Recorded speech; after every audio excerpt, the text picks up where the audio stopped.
चुड़ैल की बेटी के चौथे भाग में आपने देखा कि कोमल एक बार फिर से अपनी बेटी की रक्षा के लिए आती है और गुड़िया के ससुर के सामने जाकर खड़ी हो जाती है, जिसे देखकर जेठालाल बहुत डर जाता है। अब आगे। अरे चुड़ैल जी, मुझे मारना मत, मैं तो सीधा आदमी हूँ। मुझे पता है, तभी तो तुम्हारे सामने आई हूँ। डरो नहीं, मैं तुम्हें कोई नुकसान नहीं पहुँचाऊंगी। मैं कोमल हूँ, गुड़िया की माँ। क्या आप सच कह रही हो? अच्छा। मुझे पता है तुम अच्छे इंसान हो, लेकिन तुम्हारी बीवी ने मेरी बेटी का जीना मुश्किल किया हुआ है। चुड़ैल जी, मैं तो खुद ही उससे बहुत परेशान हूँ। मुझे झाड़ू से मारती है वो। तुम डरो मत, मैं उसे ठीक कर दूंगी। तुम मेरा साथ दो और उसे कल खेतों पर लेकर आना। जेठालाल अगले दिन ऐसा ही करता है। क्या हुआ जी, आज मुझे खेतों में क्यों लाए हो? अरे इन सबकी मालकिन तुम ही तो हो मेरी जान। तुम कितने समय से खेतों को देखने ही नहीं आई हैं? देखो फसलें कैसी हो गई हैं। मुझे तुमसे पूछना था कि अब क्या किया जाए। वो सब मुझे नहीं पता, वो तुम्हारा काम है। मुझे मेरे पैसों से मतलब है, समझे? फालतू में यहाँ बुलाया मुझे।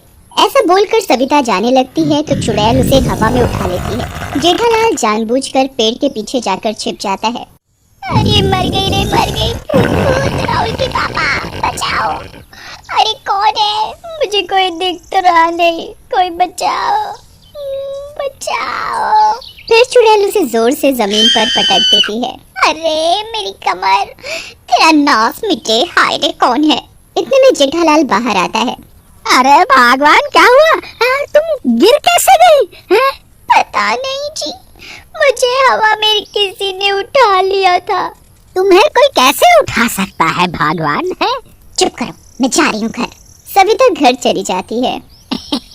वाह चुड़ैल बहन, मजा आ गया आज तो। इतने सालों से इसने मुझे दुखी किया हुआ था और ये औरत इसी लायक है। मैं इसे ठीक कर दूंगी भाई साहब, आप बिल्कुल चिंता मत करो। फिर वो दोनों घर चले जाते हैं। घर पर सविता को दर्द में देखकर, अरे माँ जी, क्या हुआ आपको? अरे बहू, क्या बताऊं, कोई मेरे पीछे पड़ा है, पता नहीं कौन है, मुझे हवा में उठाता है। आज तो मुझे जमीन पर ही पटक दिया। हाय रे, मेरी कमर ही तोड़ डाली कमबख्त ने। इतना बोलकर सविता कमरे में चली जाती है। गुड़िया समझ जाती है कि आखिर माजरा क्या है। इतने में जेठालाल भी घर आता है और वो बहुत खुश होता है। अरे पिताजी, माँ को चोट लग गई और आप खुश लग रहे हो। आप दोनों साथ खेत में गए थे ना, क्या हुआ? अरे कुछ नहीं, आज मजा आ गया, बस ये समझ लो। इतना बोलकर जेठालाल भी अंदर चला जाता है। उसी रात जब सब सो जाते हैं तो जेठालाल उठता है और बाहर आंगन में जाता है। कुछ आवाज सी आ रही है बाहर से, कुछ तो गड़बड़ है। सासू माँ का ये हाल जरूर माँ ने ही किया है। सुबह माँ से बात करूंगी, लेकिन इस समय ये बाहर से कैसी आवाज आ रही है? गुड़िया बाहर जाकर देखती है तो उसकी आंखें फटी की फटी रह जाती हैं। जेठालाल चुड़ैल से हंस कर बातें कर रहा होता है। वाह बहन जी, मजा आ गया आज तो। अब कल का क्या प्लान है? प्लान नहीं, प्लान। हाँ जी, वही। माँ आप, मैं पहले ही समझ गई थी जब सासू माँ ने मुझे ये बताया कि किसी ने उन्हें हवा में उठाया है। माँ, मैंने आपको मना किया था कि आप ऐसा कुछ नहीं करेंगी। अरे बेटी, तू अपनी सास को नहीं जानती, मैं जानता हूँ उसे। मुझे कितना दबा के रखा इतने सालों, और तो और वो तेरे लिए भी बुरा सोचती है। तू गर्भवती है, फिर भी तेरे लिए बहुत बुरा सोचती है वो। हाँ बेटी, तुम अंदर जाओ, हम पर छोड़ दो सब। तुम कितना भी मना करो, मैं उस औरत को तुम्हें कोई नुकसान नहीं पहुंचाने दूंगी। चुड़ैल गुड़िया की एक नहीं सुनती और उसे अंदर जाने को कहती है। अगली सुबह सविता की एक सहेली निर्मला उससे मिलने उसके घर आती है। अरे सविता, क्या हुआ? तुमने मुझे बुलवाया? क्या हुआ सविता? अरे बहन, क्या बताऊं, मेरी तो कमर ही टूट गई। कल तो पता नहीं किसने मुझे हवा में ही उठा लिया। वैसे तो मैं किसी से नहीं डरती, पर इस बार मुझे बहुत डर लग रहा है। सविता उसे सारी बात बताती है, जिसे सुनकर निर्मला कहती है, अरे बहन, ये क्या कह रही हो? अरे ये तो कोई भूत प्रेत का मामला लागत है। तुम कल ही चलो मेरे साथ पहाड़ी वाले मंदिर में, पंडित जी सब बता देंगे देखकर। हाँ, मुझे भी यही लगता है, लेकिन मैं भी इतनी जल्दी डरने वाली नहीं हूँ। अगर ऐसी बात है तो मैं उस भूत को छोड़ने वाली नहीं। दोनों अगले दिन मिलकर पंडित के पास जाते हैं और पंडित को सारी बात बताते हैं। तो ये बात है। मैं अभी पता लगाता हूँ कि ये कौन है जो तुम्हें परेशान कर रहा है। पंडित जी ध्यान लगाते हैं और अरे तुम्हारे घर पे तो किसी चुड़ैल का साया है। उसे पकड़ने के लिए मुझे तुम्हारे घर जाना होगा। तो चलिए पंडित जी। फिर वो दोनों पंडित जी को लेकर घर आते हैं। घर पहुंचते ही टॉमी भौंकने लगता है। टॉमी के भौंकने की आवाज सुनकर सब बाहर आते हैं। कोमल भी वहीं होती है पर किसी को नजर नहीं आती। हाँ, इस घर में चुड़ैल है।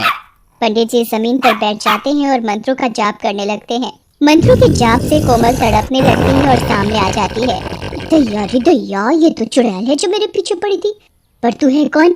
मेरे पीछे क्यों पड़ी है? हाँ बता चुड़ैल, तू इस घर में क्यों है? अरे ये तो कोमल है, गुड़िया की माँ। पर ये तो चली गई थी ना। हमारे गांव में इसके बहुत चर्चे थे।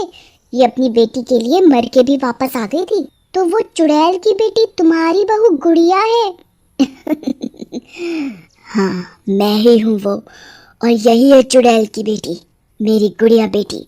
और जो भी इसे नुकसान पहुंचाएगा मैं उसे जिंदा नहीं छोड़ूंगी, मार दूंगी। लेकिन माँ, आप तो हमारी शादी के बाद चली गई थी ना? हाँ बेटा, लेकिन तुम्हारी माँ की करतूतें मुझे वापस ले आई। ये तुम्हारी माँ गुड़िया के बच्चे को मार देगी अगर वो लड़की हुई तो, और लड़का हुआ तो गुड़िया को मार देगी।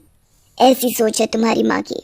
वो जो भी हो, लेकिन मरने के बाद तुम ऐसे किसी को सता नहीं सकती। पंडित मंत्रों का उच्चारण और भी शक्ति से करता है और चुड़ैल बन जाती है। ले जाओ पंडित जी से, और ऐसे ही हमेशा के लिए कैद करके रखना इसे। पंडित उसे एक बोतल में बंद करके ले जाता है। उसके जाते ही जेठालाल और राहुल भी खेतों पर काम से जाते हैं, लेकिन राहुल और जेठालाल को गुड़िया की चिंता होती है। राहुल बेटा, कोमल बहन सब सही कह रही थी। तुम्हारी माँ सही औरत नहीं है। हमें गुड़िया को बचाना होगा तुम्हारी माँ से। हाँ सही कहा पिताजी, मेरा भी काम पर जाने का मन नहीं कर रहा। चलो वापस चलते हैं। जैसे ही वो वापस जाते हैं गुड़िया को दर्द हो रहा होता है। टॉमी पास में ही भौंक रहा होता है। राहुल जल्दी से गुड़िया को हॉस्पिटल ले जाता है। गुड़िया के 2 जुड़वा बच्चे होते हैं, एक लड़का और एक लड़की। कुछ दिन बाद गुड़िया घर आती है। चलो अच्छा है, अब इस लड़की को मार दूंगी, फिर सारी जायदाद का वारिस अकेले मेरा पोता ही होगा। उधर दूसरी तरफ पंडित, मुझे इस बोतल से बाहर निकाल दो, मेरी बेटी की जान खतरे में है। लेकिन पंडित उसे नहीं छोड़ता और वहां से चला जाता है। दूसरी ओर सविता सबके सो जाने पर छोटी पैदा हुई लड़की को उठाती है और कुएं की तरफ चल देती है। अरे चुप कर, रो रो कर सर दर्द कर दिया तूने तो मेरा। चल अब जा कुएं में जाकर मर। अब कौन बचाएगा तुझे। उधर टॉमी बच्चे को ले जाते हुए देख लेता है और गुड़िया राहुल और जेठालाल को उठा देता है। सब कुएं की तरफ जाते हैं। टॉमी सविता पर भौंकने लगता है, लेकिन सविता उसे जोर से डंडा मारती है। टॉमी बहुत बूढ़ा हो चुका होता है। डंडा सिर पर लगने की वजह से वो वहीं मर जाता है। नहीं टॉमी, नहीं माँ जी, मेरी बेटी को मत मारो। माँ, अब तेरी माँ नहीं आने वाली। बुला अपनी माँ को। ऐसा बोलकर सविता बच्ची को कुएं में फेंक देती है। ले, मर गई मेरे रास्ते का कांटा। लेकिन तुम सब मुस्कुरा क्यों रहे हो? सविता पीछे मुड़कर देखती है तो पीछे राजू का भूत बच्ची को लेकर खड़ा होता है। माँ नहीं तो क्या, पापा तो है ना बहन जी। लो गुड़िया बेटी, अपनी बच्ची को संभालो। मैंने इसे कुएं में गिरने से पहले ही पकड़ लिया था। तुम्हारी माँ ने मुझे समय पर पुकारा और मैं आ गया। गुड़िया अपने बाबा के गले लग जाती है और सविता छुपकर भागने लगती है तो उसके सामने कोमल चुड़ैल रूप में खड़ी होती है। कहाँ भाग रही है दुष्ट औरत, अब तो नहीं बचेगी। मैंने सोचा था कि तू सुधर जाएगी और मुझे तुझे मारना नहीं पड़ेगा, लेकिन नहीं। इतना बोलकर चुड़ैल उसे उसी कुएं में फेंक देती है। माँ, आप आजाद कैसे हुए? बेटी, तुम्हारी सारी बात मुझे तुम्हारे पापा ने आकर बताई। आखिर मैं भी इंसान हूँ, गलत सही का फर्क जान ही गया। पापा जी, आपने सही समय पर आकर मेरी बेटी को बचा लिया। अब सब ठीक हो गया है। अब तुम सब खुशी खुशी रहना और मेरी बेटी को भी खुश रखना। याद रखना, ये है मेरी बेटी, मतलब चुड़ैल की बेटी।